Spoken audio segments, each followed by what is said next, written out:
우리에게 주시는 하나님의 말씀은 신약 마태복음 22장 23절부터 33절까지 말씀입니다. 신약 성경 38페이지입니다.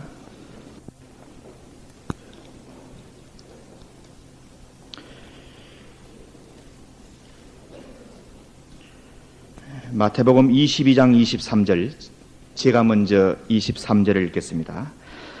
부활이 없다 하는 사두개인들이 그날에 예수께 와서 물어 가로되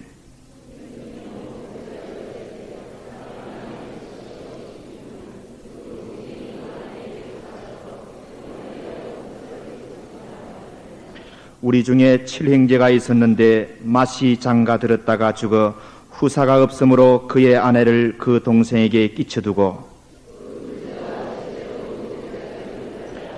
최후에 그 여자도 죽었나이다.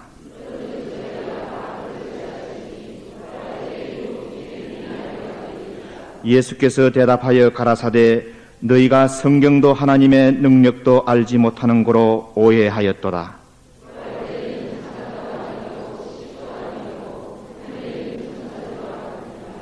죽은 자의 부활을 의논할진대 하나님이 너희에게 말씀하신 바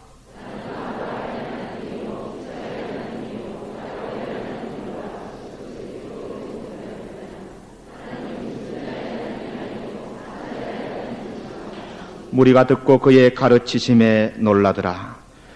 교독하신 말씀을 가지고 목사님께서 산자의 하나님이라는 제목으로 말씀을 선포해 주시겠습니다.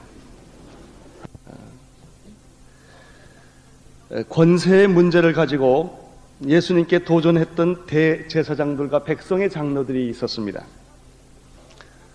그들은 예수 그리스도를 조롱하고 놀리고 공격하려고 했지만 그러나 하나님이신 예수 그리스도를 그들은 결코 실패시킬 수가 없었습니다. 두 번째, 바리새파와 헤롯파 사람들이 나타나서 세금 문제를 가지고 예수님께 도전을 했습니다. 그러나 예수님은 가이사의 것은 가이사에게, 하나님의 것은 하나님에게 바치라는 그 말씀으로 이들의 모든 허구적인 공격을 깨뜨리신 것입니다. 오늘은 세 번째로 부활의 문제를 가지고 예수님께 나타난 사두개 사람들을 발견하게 됩니다. 이 권세의 문제가 종교의 본질에 관한 문제라고 한다면 세금의 문제는 정치적인 영역에 관한 문제입니다. 사회적인 문제입니다. 이 세 번째 부활의 문제는 교리의 문제라고 말할 수가 있습니다. 여러 가지 종류로 예수 그리스도를 공격하려고 했던 것입니다. 23절부터 시작을 합니다. 잠깐 다시 보겠습니다. 시작. 부활이 없다 하는 사두개인들이 그날에 예수께 와서 물어 가로되, 거기까지 보겠습니다. 같은 하나님을 믿고 같은 신앙의 뿌리를 가졌다고 하지만 바리새인들과 사두개인들은 서로 그 교리가 달랐습니다. 참 재밌는 것은 한 뿌리에서 태어났지만, 한 하나님과 한 아브라함에서 태어났지만 이슬람과 기독교가 그렇게 다른 것을 우리가 볼 수가 있습니다. 하나님을 믿는다고 다 하나님을 믿는 것은 아닙니다. 다 아브라함을 나의 조상이라고 생각하지만 그 뿌리가 같다고 주장하지만은 믿음의 결과는 다를 수가 있습니다. 바리새인들은 몸의 부활을 믿었고 사두개인들은 부활을 믿지 않았던 그런 교리를 가지고 있었습니다. 그들은 특별히 예수님에게 바리새인들이 실패한 것을 보고 사두개인들이 그들의 교리의 문제를 가지고 예수께 찾아온 것입니다. 24절과 27절의 내용을 보면은 어떻게 예수께 부활의 문제를 가지고 공격하는가를 볼 수가 있습니다. 24절을 보겠습니다. 시작. 선생님이여, 모세가 일렀을 때 사람이 만일 그 동생이 그 아내에게 장가들어 형을 위하여 후사를 세울지니라 하였나이다. 우리 중에 7형제가 있었는데 마치 장가를 들었다가 죽어 후사가 없으므로 그의 아내를 그 동생에게 끼쳐두고 그 둘째와 셋째도와 일곱째까지 그렇게 하다가 최후에 그 여자도 죽었나이다. 그런즉 저희가 다 그를 취하였으니 부할 때 7 중에 네 아내가 되리이까. 28절까지 우리가 읽었습니다. 여기서 우리는 예수님을 공격하는, 교리의 문제를 가지고 공격하는 사두개인들의 얼른 보면 굉장히 예리하고 날카로운 그런 질문들을 보게 됩니다. 그러나 사실 그 질문을 신앙을 가진 사람, 영의 눈을 가진 사람의 입장에서 보면 이 질문이 얼마나 허구성이 가득 찬 질문인가를 보게 됩니다. 우리가 보통 전도하려거나 세상에서 나가보면 굉장히 똑똑한 질문 같지만은 굉장히 허구성이 깊은 그런 질문들을 많이 발견하는 것과 마찬가지입니다. 두 가지의 허구성이 이 질문 속에 있습니다. 첫째는 그 질문의 내용입니다. 어떤 한 사람이 7 형제가 있었다는 것입니다. 딸이 7 있었다는 얘기를 듣기는 했지만 아들이 7을 연속 있는 가정은 그렇게 흔하지가 않습니다. 하나의 가상적 질문이라는 것을 쉽게 발견하게 됩니다. 아들만 7 형제가 있다는 것도 굉장히 흔한 얘기가 아니지만 그 7 형제 중에 큰 아들이 결혼을 했고 나머지 동생들은 다 결혼을 하지 않았는데 그 연차대로 따져보면 굉장히 이게 불가능한 얘기입니다. 사실은. 그 큰 아들이 죽었습니다. 그랬더니 그 부인이 다른 데로 장가를 들질 못하고 바로 둘째 아들한테 시집을 갔다는 것입니다. 둘째 아들이 또 죽었습니다. 일단 셋째한테 갔다는 것입니다. 셋째가 또 죽었습니다. 넷째에게 갔다는 것입니다. 넷째가 또 죽었습니다. 다섯째한테 갔다는 것입니다. 다섯째가 또 죽었습니다. 여섯째한테 갔다는 것입니다. 일곱째가 죽었습니다. 일곱째한테 또 시집을 갔습니다. 이런 일이 있을 수가 있겠습니까? 그러면 큰아들이 결혼했는데 나머지 6 사람들은 연애도 안 하고 오로지 그 부인이 자기한테 올 때까만 기다리는 그런 일이 있을 수가 있겠습니까?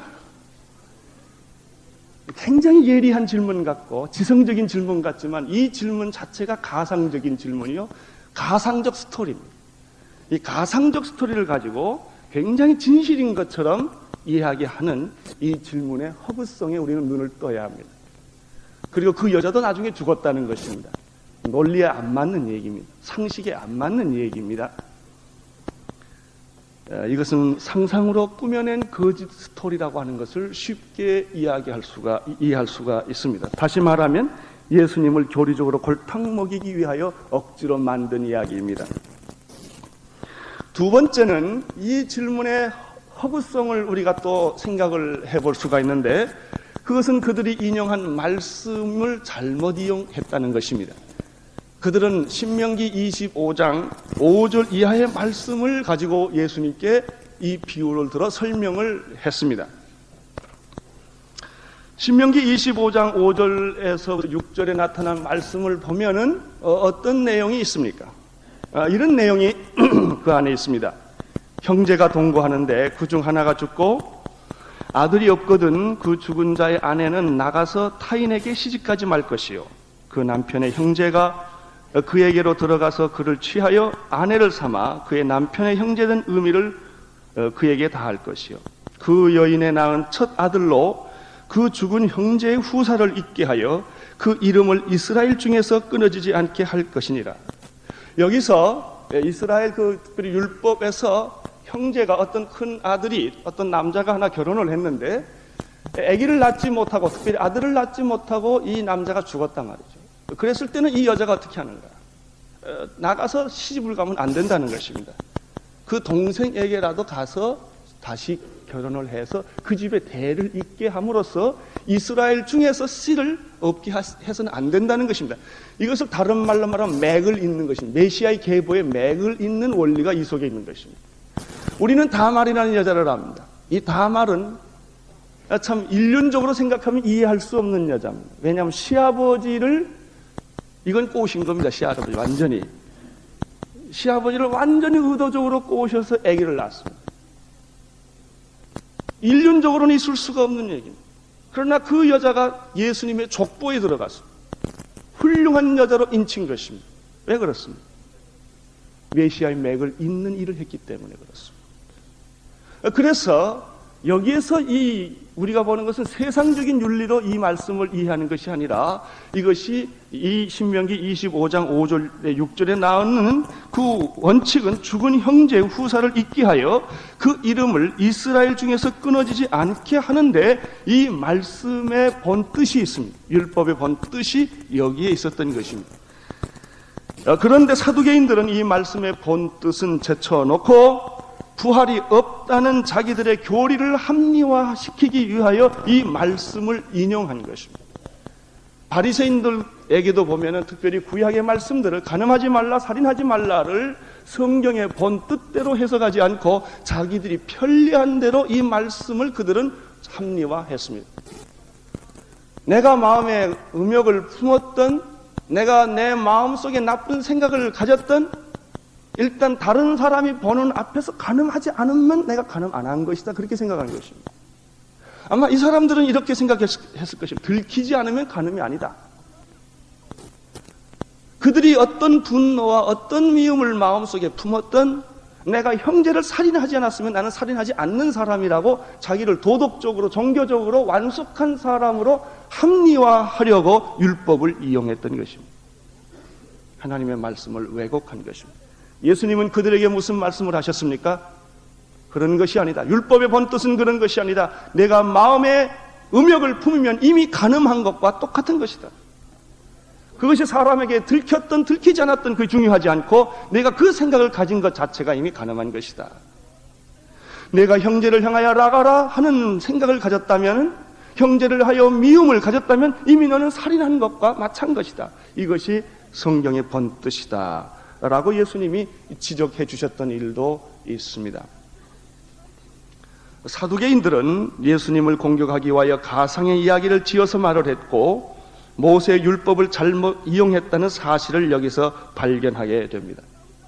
우리가 전도해 보면 어떤 사람들은 말이죠, 아주 그럴듯한 이유를 들면서 하나님을 거부하고 예수님을 믿지 않으려는 사람들을 발견하게 됩니다. 그들 중에는 가끔입니다, 성경을 많이 알고 있는 사람도 있습니다. 버트란드 러셀 같은 사람은 성경을 많이 한 사람입니다. 아주 그 기독교적 그 문화 배경 속에서 자랐던 사람입니다. 그러나 그는 자기가 스스로 무신론임을 자처하는 사람 중에 하나입니다. 교회에 관해서도 누구보다도 익숙하고 해박한 지식을 가진 사람들이 있습니다. 또 그렇다고 자부하는 사람들도 있습니다. 또 어떤 이는 예수 그리스도를 믿지 않고 교회를 거부하는 이유들 중에서 교리적으로 부활이나 기적 같은 비상식적이고 비합리적인 일들을 이해할 수 없기 때문에 거절하는 사람도 있습니다. 자기의 경험과 자기의 지성과 자기의 이성으로는 도대체 받아들일 수 없기 때문에 거부하는 사람들도 있을 수가 있습니다. 또 어떤 이들은 그런 문제보다, 교리적인 문제보다도, 예수 그리스도에 관한 문제보다도 믿는 사람들 때문에 거부감을 갖는 사람들이 의외로 많습니다. 우리가 전도해보면 예수를 거부하기보다는 예수 믿는 사람들 꼴 보기 싫어서 교회 안 간다는 사람들이 참 의외로 많습니다. 그것은 전적으로 우리의 책임일 것입니다. 교회가 그들에게 좋은 모습을 보여주지 않았기 때문에 겸손하고 온유하고 이런 모습을 보내지 않고 입으로만 할렐루야를 부르면서 나쁜 성격을 가지고 있거나 남을 괴롭히거나 이기적인 그런 모습을 가질 때 그들은 예수를 거부하는 그런 현상들을 우리가 볼 수 있게 됩니다. 그러나 어떤 형태로 예수 그리스도를 거부했던지 간에 그들이 말하는 이유는 어떤 의미에서는 다 이 사두개인들의 질문과 비슷한 허구성을 가지고 있습니다. 근본적인 문제는 그들이 말하는 이유가 아닙니다. 교리적인 문제도 아닙니다. 그들이 불쾌하거나 이성적이거나 어떤 예수 믿는 사람이 꼴보기 싫다거나 하는 문제가 아니라 더 근본적인 문제를 파보고 보면 그들 마음속에 하나님을 받아들이고 싶지 않는 그런 교만한 마음이, 거부하는 마음이, 불신앙적인 마음이 사실 뿌리 속에 있기 때문에 부정적인 것만 그들의 눈에 띄게 되는 것입니다. 우리는 이 영적인 원인을 바로 직시해야 할 것입니다. 그들이 알고 있다는 성경에 관한 지식이나 교회에 관한 지식이란 바로 오늘 성경에 나타난 사두개인들의 수준에 그 별 차이가 없다는 것입니다. 굉장히 성경적인 질문 같지만 알고 보면 성경을 오해하고 있는 질문이요. 교회에 대해서 비판하고 있지만 진정한 교회를 그들이 알지 못하고 하는 그런 아주 피상적인 그런 이유라고 하는 것을 발견하게 됩니다. 제가 만난 사람들 중에서 성경을 많이 알고 있으면서도 교회를 거부하고 예수 그리스도를 거부하고 하나님을 거부하는 사람, 교회에 많이 익숙하면서도 그들이 하나님을 거부하는 사람들을 만나본 중에 정말 성경을 알고 있는 사람은 제가 한 사람도 발견하지 못했습니다. 전부 피상적인, 그리고 감정적인, 그리고 그 안에 사실은 그런 교리적인 이해를 하지 못해서가 아니라 그 마음속에 하나님에 대한 적대감, 불신앙, 깊은 영적인 교만들이 도사리고 있다고 하는 것을 발견하게 됩니다. 사두개인들이 바로 그런 사람들이었습니다. 저는 이렇게 믿습니다. 누구든지 겸손한 마음으로 성경을 펴서 정직한 마음으로 구도조적 자세를 가지고 성경을 읽고 연구하면 반드시 하나님을 믿게 됩니다. 하나님을 믿지 않을 재간이 없습니다. 적어도 정직하게 자기 양심으로 돌아오고 정직하고 겸손하게 하나님의 말씀 앞에 서면 무너지지 않을 사람은 한 사람도 없다는 것입니다. 29절을 보겠습니다. 이러한 사두개인의 질문에 대해서 예수님은 어떻게 대답을 하셨습니까? 읽어주십시오.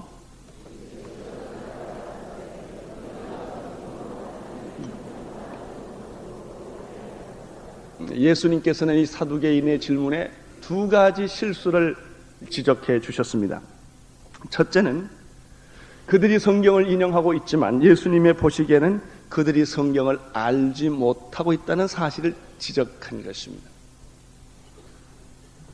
그렇습니다. 성경을 100번을 읽고 어떤 사람은 뭐 성경 100번 읽었다나 300번까지 읽었다는 사람이 있더라고요. 성경을 100번씩이나 읽고 신학교를 수석으로 졸업했다 한들 성경에 관한 참 내용을 바로 깨닫지 못했다면 무슨 소용이 있겠습니까? 제임스 케네디 목사님 전도 폭발을 창설했던 그 목사님은 신학교에서 수석으로 졸업한 사람, 신학의 지식을 가지고 그가 목회를 시작했습니다. 누구보다도 목회를 잘할 줄로 알았습니다. 그러나 목회를 하는 순간 계속해서 실패를 경험한 거예요. 자기의 신학 지식으로 그리고 자기의 인간적인 정열로 목회가 안 된다는 것을 깨닫기 시작을 하고 그가 회개를 하고 무릎을 꿇고 다시 시작한 것이 전도 훈련입니다. 복음으로 다시 돌아온 것입니다. 그것이 전도 폭발을 이루었던 이유였습니다. 여러분, 이단들을 만나보십시오. 얼마나 성경을 잘하는 것처럼 느껴지는지 모른다. 그러나 그들은 자기들이 원하는 교리를 구슬 꿰듯이 신구약을 전부 짝을 맞춥니다. 그것을 아주 달달달 몇 달 몇 년을 외웁니다. 그러니까 아주 자기들이 이야기하고 싶은 교리를 완전히 머리에 꿰입니다. 여호와의 증인이 그렇습니다. 통일교가 그렇습니다. 구원파가 그렇습니다. 다미 선교가 그렇습니다. 모든 사람들도 만나면 다 그렇습니다. 성경을 전체적으로 중심의 내용을 파악하지를 못하고 자기들이 원하는 내용만 이렇게 꿰서 성경을 이해하는 것입니다. 다른 사람이 들을 때는 아주 그럴듯합니다. 아주 합리적으로 들립니다. 성경에 대해서 굉장히 정통한 것처럼 보입니다. 그러나 그분들이 예수님 앞에 가면은 그대가 성경을 오해하였느니라 그런 말을 듣게 됩니다. 그대가 성경을 오해하였느니라. 100번 읽었으면 뭐하고 성경을 외웠으면 뭐하는가. 성경의 핵심을 너희들은 잃어버렸느니라. 본질을 잃어버렸느니라. 성경을 읽었으되 성경을 모르느니라. 이것이 우리 주님이 하시는 말씀입니다. 그러면 여기서 성경을 바로 이해하지 못했다고 하는 내용은 무엇이겠습니까? 그것은 간단합니다. 부활이 있다는 성경의 주장을 그들은 눈멀었다는 사실. 성경을 보면요, 제 같은 개인적인 경험에도 그러네요. 예수님을 교회는 다녔어요. 어렸을 때부터 저는 유아 세례를 받았고 부모님의 소위 말하는 뱃속부터 믿은 교인 중에 하나이기 때문에 교회 생활 아주 익숙하고 부흥회 새벽기도에 중고등부의 왕년에 회장 부회장 안 해본 사람 어디 있어요? 다 그런 거 다 지내보고 다 했지만 예수를 잘 몰랐어요. 예수를 왜 모르겠어요? 그러나 예수를 개인의 구주로 내가 영접해서 구원의 확신이 없었다는 말이에요. 그럴 때 성경을 읽으면 어떤 성경이 좋아지는가? 그것은 윤리적인 말씀이 그렇게 좋아요. 오른편 뺨을 치면 왼편 뺨을 돌려대라. 그런 말이 굉장히 훌륭하게 보여요. 아주 휴머니스틱한 글들만 감동이 옵니다. 그러나 구원을 받으면 달라집니다. 예수 그리스도의 십자가라는, 그리스도의 죽음이라는 단어가 눈에 들어오기 시작해요. 그 전까지는 안 들어와요.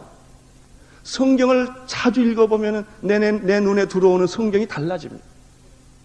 저는 성령이라는 말이 성경에 있는 줄 몰랐어요. 성령 체험하기까지. 성령을 체험하고 보니까 성령이란 말이 그렇게 많아요.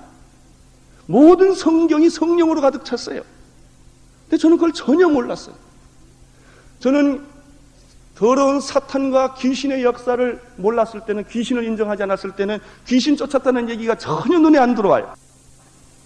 그런데 귀신의 역사를 제가 믿음의 눈으로 보기 시작하고, 하나님의 성령이 임하면 귀신이 나가고, 귀신이 나가면 하나님 나라가 임한다는 이 놀라운 말씀을 내가 체험하고서부터, 영적 싸움에 눈을 뜨면서부터 보니까 예수님이 얼마나 많이 귀신을 쫓았던가를 알 수가 있습니다. 창세기에서부터 계시록까지 마귀가 얼마나 우리의 많은 영혼들을 노략질한다는 것을 제가 알게 됐습니다.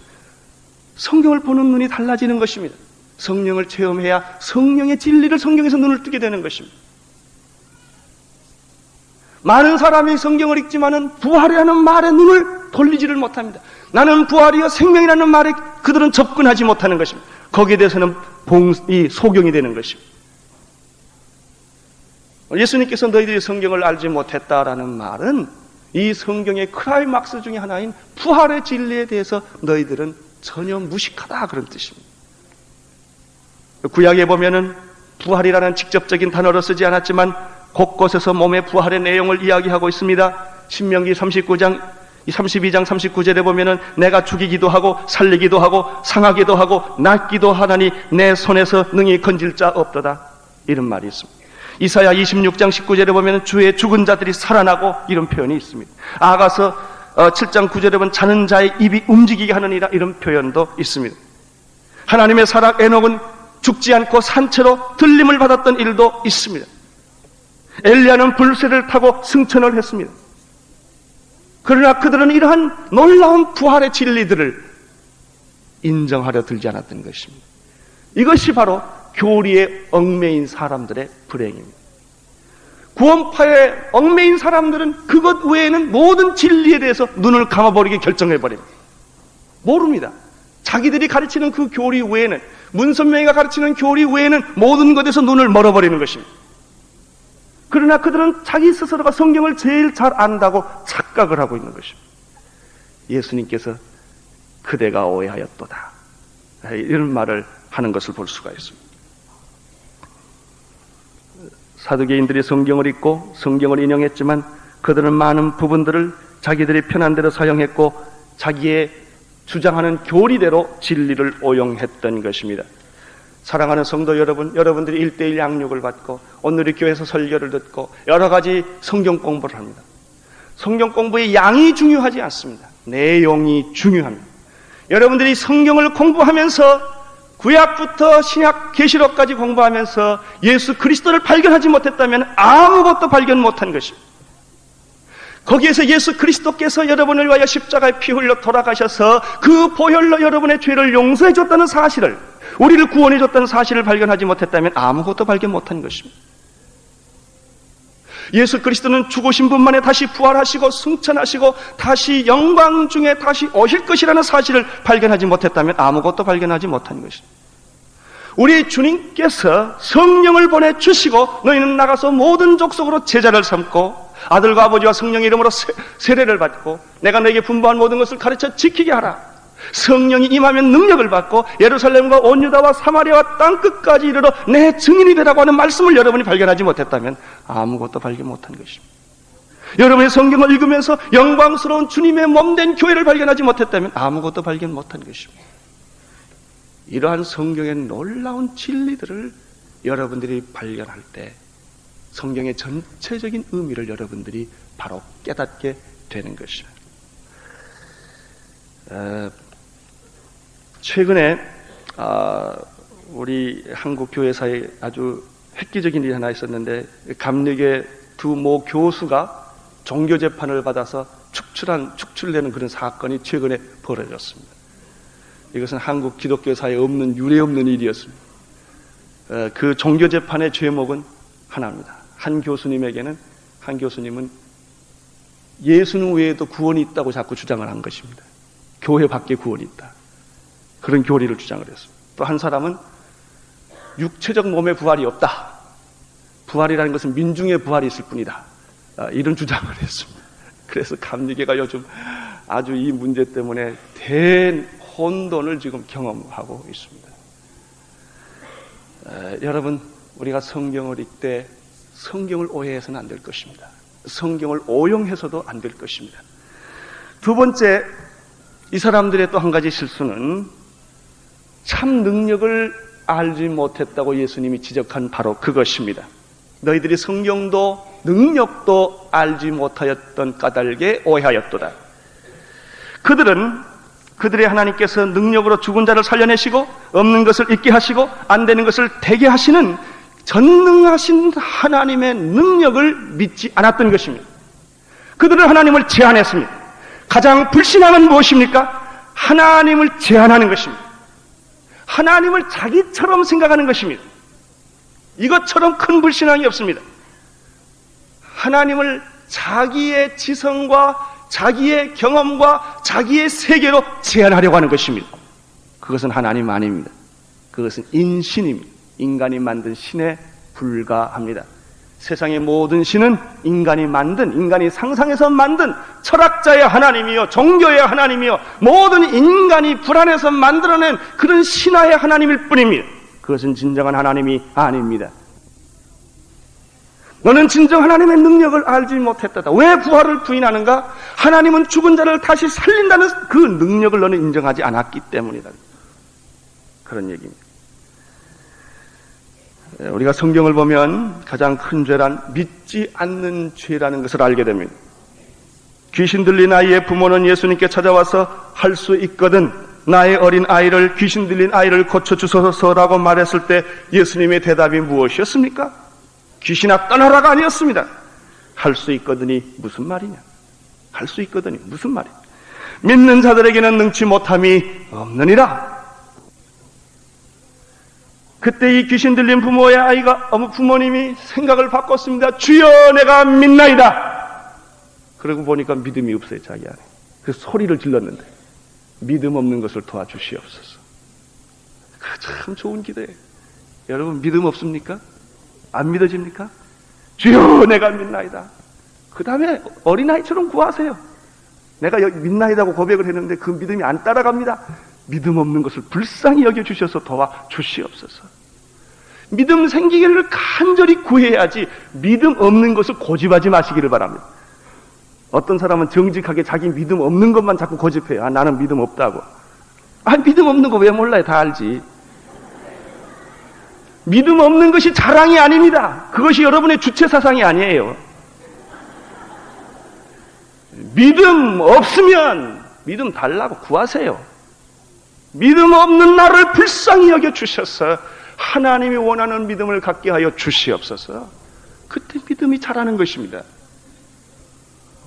하나님에게는 불가능이 있을 수가 없습니다. 겨자씨만한 믿음이 있어도 이 산을 저 바다에 옮길 수 있다고 말했습니다. 예수님은 나보다 너희들이 더 큰 일을 할 수 있다고 하셨습니다. 얼마나 엄청난 하나님의 무한한 가능성을 우리에게 주셨습니까? 저는 요즘 내 자신과 싸우고 있습니다. 내 안에 이 자꾸 합리적으로 가려고 하는 생각, 상식적으로 가려고 하는 생각, 그렇게 가려고 하다가도 또 인간적으로 돌아오려는 내 자신의 모습을 보고 얼마나 내가 싸우는지 아십니까? 왜 하나님의 능력을 나는 부인하려고 하는가? 이 목회에 있어서도 얼마나 하나님이 큰 일을 할 수가 있겠습니까? 가만 생각하니까 내 연약한 육체 때문에 이 자꾸 부정적인 생각을 들어오는 거예요. 이 부정적인 생각을 물리쳐야 나는 약하지만 우리 하나님은 강하신 것입니다. 우리는 연약하지만 주님은 내 안에 계셔서 평화를 역사할 수 있습니다. 우리는 위대한 일을 할 수가 있습니다. 위대한 믿음을 하나님 우리에게 주실 수가 있습니다. 그것을 가지고 우리는 이 세대를 주님 오시기 전까지 복음할 수 있습니다. 오늘 이 교회는 세계 복음화에 앞장설 수 있습니다. 이 믿음을 우리는 가져야 합니다. 내 안에 찾아오는 이 인간적인 생각, 상식적인 생각, 경험적인 생각, 합리적인 생각, 이 모든 하나님을 제한하는 생각을 깨버려야 하는 것입니다. 너희들이 하나님의 능력을 알지 못하는도다라고 말했습니다. 우리는 하나님의 능력을 믿어야 합니다. 우리의 연약한 모습이 기준이 아닙니다.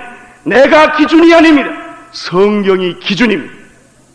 내가 기준이 아닙니다. 내 생각이 기준이 아닙니다. 하나님의 능력이 기준인 것입니다. 나는 오늘 교회에서 모든 질병이 떠날 것을 선포합니다. 왜냐하면 하나님은 능력이 있으시기 때문입니다. 모든 불가능과 모든 거짓과 모든 어두운 세력은 떠날 것입니다. 그분은 하나님이시기 때문입니다. 우리 하나님이 바로 능력 있는 아버지이십니다. 참된 믿음이 있으면 참된 기적이 일어납니다. 왜 많은 사람들에게 기적이 일어나지 않습니까? 믿고 신뢰하지 않기 때문입니다. 하나님의 생각보다 자기 생각이 더 위대하다는 교만이 있기 때문입니다. 하나님은 기적뿐만 아니라 부활뿐만 아니라 그러한 일들을 더 큰 일들을 하시며 우주의 왕이신 하나님은 우주의 주인이신 하나님 과거에도 그런 일을 하셨지만 지금 이것을 믿는 우리들에게 여러분들에게 오늘 이 교회 위에 이 하나님의 능력은 지금 나타나게 될 것입니다. 앞으로도 미래에 오는 많은 사람들에게도 이 하나님의 능력을 사모하는 자에게는 이 능력이 그대로 임할 것입니다. 하나님은 어제나 오늘이나 영원토록 동일하신 분임을 나는 믿습니다. 예수님께서 기적을 베푸지 않으실 때가 있었는데 그것은 자기가 자라난 고향에서였습니다.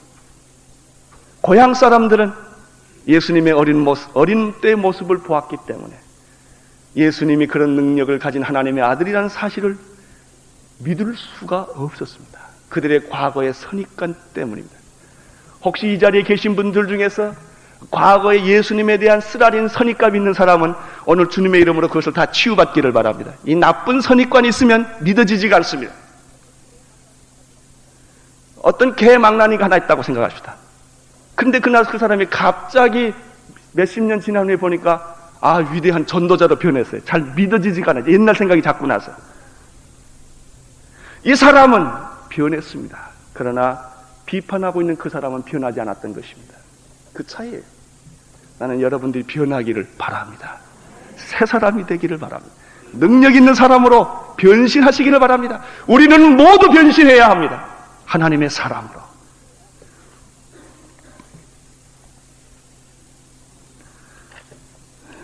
하나님은 죽은 자를 살리시고 병든 자를 고쳐주시고 안 되는 것을 되게 하시고 없는 것을 있게 하시고 돌멩이를 들어서도 아브라함의 자손을 만들 수 있는 분이 하나님이십니다. 이것을 예수님이 이야기하신 것입니다. 너희가 성경도 능력도 알지 못했던 까닭에 오해하였도다. 저는 요즘에 이번 그 부활절 집회 이후에 얼마나 참 제 마음속에 이런 기쁨이 이렇게 솟아나는지 몰라요. 새 믿음이 생기기 시작해. 제가 이게 오래간만에 갖는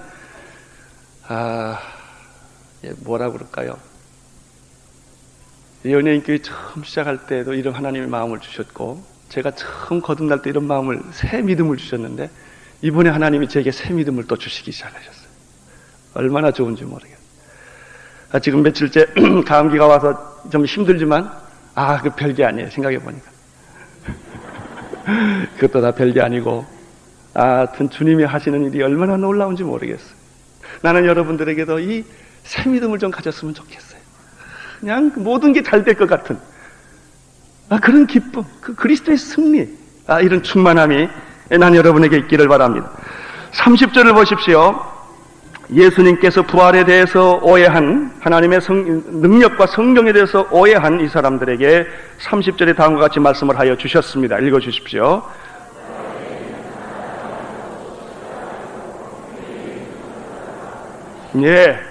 예수님은 그들에게 부활에 대한 진리를 가르쳐 주기 시작을 했습니다. 요점은 이것입니다. 세상 질서와 하나님 나라 질서는 다르다고 하는 것입니다. 대부분의 사람들은 이 천국을 세상적인 관점에서 이해하려고 합니다. 세상에서는 시집가고 장가가는 것이 있습니다. 생성이라는 것이 있습니다. 아기 낳는 것이 있습니다. 그러나 천국에는 그런 질서에 속하지 않다는 것입니다. 이 세상, 이것을 천국에는 시집가고 장가가는 것이 없다라는 뜻은 세상에서 우리가 보는 질서와 천국에서 하나님 나라의 질서가 다르다고 하는 것입니다. 그것은 차원이 다른 세계의 것이라고 하는 것입니다. 어떤 사람은 그런 사람이 있어요. 그러면 천국 가서 우리 부부는 못 만나겠네요. 계속 섭섭하다는 게예요. 그건 아직 영적 진리에 대해서 깊이 이해하지 못했기 때문에 그런 말을 하는 것입니다. 우리 세상에서 누가 더 친하고 덜 친하고 이런 게 있어요. 천국에도 그런 게 있을까요? 다 그리스도 안에서 한 형제일 거예요. 더 친하고 덜 친하고 다 친할 거예요. 내가 하나님과 친한 것처럼 우리는 모든 사람과 공평하게 다 친할 거예요. 그래서 거기는 시기와 질투가 없어요. 왜? 더 친하고 덜 친해야 시기와 질투가 있지요. 다 친하는데 무슨 시기할 것이 있겠어요? 시기할 게 있으면 천국이 아니지요. 질투할 게 있으면 천국이 아니지요. 미워할 수 있는 거 있으면 천국이 아니지요. 근데 우리는 누구하고 좀 더 친했으면 좋겠어요. 그게 죄예요. 그 죄의 속성이 있어서 그런 거예요. 이 그리스도의 온전한 사랑, 거기는 흠도 티도 아무것도 없는 완벽한 사랑 속에는 그런 것이 있을 수가 없는 거예요. 우리는 그런 영적인 깊은 진리까지 이르렀으면 좋겠어요. 저 자신도 보면 많은 편견이 있는 사람이라는 걸 생각이 들어요. 근데 성숙한 어른들을 보시면, 그 성자 같은 분들을 보면요, 모든 사람을 정말 다 사랑해요. 그런 분들 앞에 가면 참 부끄러울 때가 있어요. 우리의 사랑은 편견이 있고 우리의 사랑에는 선입감이 있습니다.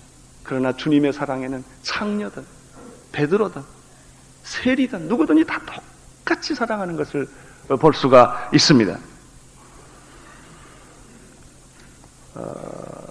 그들은 이런 부활의 진리를 몰랐기 때문에 가상적이고 유치한 질문을 하게 되었고 부활까지 부인하게 되었습니다. 고린도전서 15장 42절 42절에 보면 이런 말씀이 있습니다. 죽은 자의 부활도 이와 같으니 썩을 것으로 심고 썩지 아니할 것으로 다시 살며 욕된 것으로 심고 영광스러운 것으로 다시 살며 악한 것으로 심고 강한 것으로 다시 살며 육의 몸으로 심고 신령한 몸으로 다시 사나니 육의 몸이 있은즉 신령한 몸도 있느니라. 우리가 세상에는 육의 몸을 가지고 삽니다. 하늘나라에서는 신령한 몸을 가지고 살게 될 것입니다. 천국에서는 지상처럼 결혼하거나 생선하는 것이 더 이상 필요하지 않는 것입니다. 거기서는 하나님이 통치하시는 영광스러운 나라가 그 나라입니다. 예수님은 부활의 논리는 결혼의 논리가 아니라 하나님의 자신과 그 능력과 속성의 논리라고 말씀하여 주셨습니다. 31절과 32절을 보시기를 바랍니다. 같이 읽겠습니다. 시작.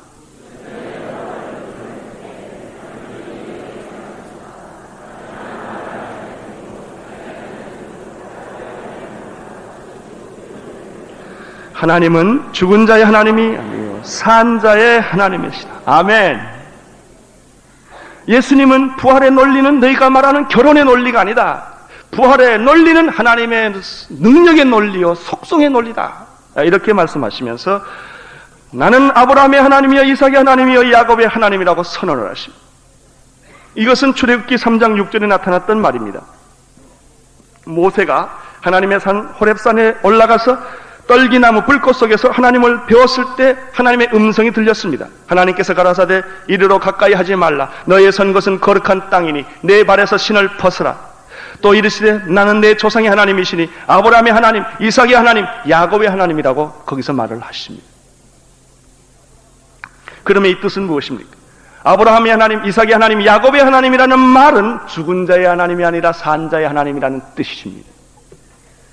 즉 아브라함을 갈대아 우르에서 부르셔서 믿음의 조상으로 인치시기까지 신실하게 아브라함을 인도하시고 보호하셨던 살아계신 아버지 하나님이라는 뜻입니다. 이삭의 하나님이라는 뜻은 무엇입니까? 이삭의 순종과 제사를 통하여 그 아들 예수 그리스도를 십자가에 못 박기까지 우리를 사랑하셨던 성자 하나님의 모습입니다. 성령 하나님이라고 하는 것은 아주 못되고 고약한 성품의 소유자였던 야곱을 변화시켜서 연단시키고 훈련시켜서 드디어 이스라엘로 이름을 바꾸어 주시며 축복으로 거듭나게까지 하시는 성령 하나님, 살아계신 하나님을 여기서 말씀하고 있습니다. 바로 그 하나님은 죽은 자의 하나님이 아니요 산 자의 하나님입니다. 이것이 바로 부활의 근거인 것입니다. 그렇습니다. 하나님은 죽은 자의 하나님이 아니요 죽은 하나님, 하나의 관념, 하나의 이론에 갇혀있는 분이 아니요 철학자의 하나님이 아니요 어떤 종교 사상가들이 만들어낸 그런 하나님이 아니라 그분은 살아계셔서 역사하시는 하나님이시오. 죽은 자를 살리시는 하나님이시오. 병든 자를 치유하시는 하나님이시오. 파멸과 죽음에서 우리를 구원하시는 능력의 하나님이시오. 아브라함을 불러냈던 하나님이시오. 이삭을 속이시오. 야곱을 변화시켜 주셨던 그런 능력의 하나님이라는 것입니다. 죽은 자에게 하나님은 무슨 의미가 있습니까? 죽은 자에게 하나님은 죽은 하나님뿐입니다. 산 자에게 있어서만 참된 하나님이 되시는 것입니다. 파스칼은 그가 예수 그리스도를 통하여 살아 역사하시는 하나님을 발견했을 때 방세에서 아브라함의 하나님, 이삭의 하나님, 야곱의 하나님, 죽은 자의 하나님이 아니여 산 자의 하나님, 그리고 철학자의 하나님이 아니여 나의 하나님 그랬습니다. 환히 파스칼이 그가 그리스도를 만났을 때 그렇게 환히 그는 산자의 하나님을 발견하게 된 것입니다. 나는 오늘 이 시간에 살아 역사하시는 하나님, 능력의 하나님, 지금도 오셔서 여러분을 구원하시고 인도하시고 축복하시고 여러분을 새롭게 하시는 그 하나님을 믿고 인정하고 그에게 영광을 돌릴 수 있게 되기를 바랍니다. 기도하겠습니다. 하나님 아버지, 오늘 산자의 하나님을 보여주셔서 감사합니다. 아브라함의 하나님, 이삭의 하나님, 야곱의 하나님, 죽은 자의 하나님이 아니요 철학자의 하나님이 아니라 나의 하나님, 생명의 하나님, 능력의 하나님을 찬양합니다. 주님이 오셔서 오늘 또 여기에 머리 숙여 기도하는 하나님을 사모하는 모든 백성들 머리 위에 임재하여 주셔서 저들에게 능력으로 임하여 주시옵소서. 예수님 이름으로 기도드리옵나이다. 아멘.